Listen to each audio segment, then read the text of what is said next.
பிஸ்மில்லாஹிர்ரஹ்மானிர்ரஹீம்.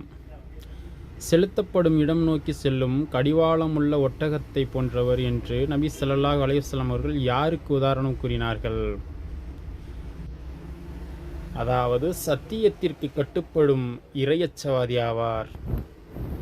இர்ஃபால் பின் சாரியார் ரலியல்லாஹு தஆலா அன்ஹு அவர்கள் கூறியதாவது, அல்லாஹ்வின் தூதர் ஸல்லல்லாஹு அலைஹி வஸல்லம் அவர்கள் எங்களிடையே சொற்பொழி ஒன்றை நிகழ்த்தினார்கள்.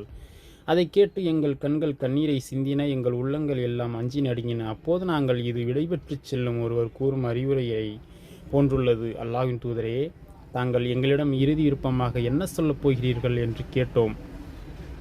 அதற்கு அல்லாஹ்வின் தூதர் ஸல்லல்லாஹு அலைஹி வஸல்லம் அவர்கள், நான் உங்களை வெண்மையான வழியில் விட்டுவிட்டு செல்கிறேன். அதனுடைய இரவு பகலை போன்றதாகவும் அழியக்கூடியவை தவிர வேறு யாரும் எனக்கு பிறகும் அதை விட்டும் வழிதவர மாட்டார்கள். உங்களில் எனக்கு பின்னால் வாழ்பவர்கள் அதிகமான கருத்து வேறுபாடுகளை காண்பர். மார்க்க அடிப்படையற்ற விஷயங்களை சந்திக்கும் உங்களில் ஒருவர் எனது வழிமுறையையும் நல்வழி சாட்டப்பெற்ற நேர்வழி ஹலிபாக்களின் வழிமுறையையும் கடைபிடிக்கட்டும். கருப்பு நிற நீக்ரோ அடிமை உங்களுக்கு ஆட்சியாளராக ஆக்கப்பட்டாலும் அவருடைய சொல்லை செவியேற்று அதற்கு கீழ்ப்படிந்து நடக்குமாறு, அவரின் கட்டளையை கடைவாய் பற்களால் இறுக பற்றி கொள்ளுமாறு உங்களுக்கு நான் அறிவுறுத்துகிறேன்.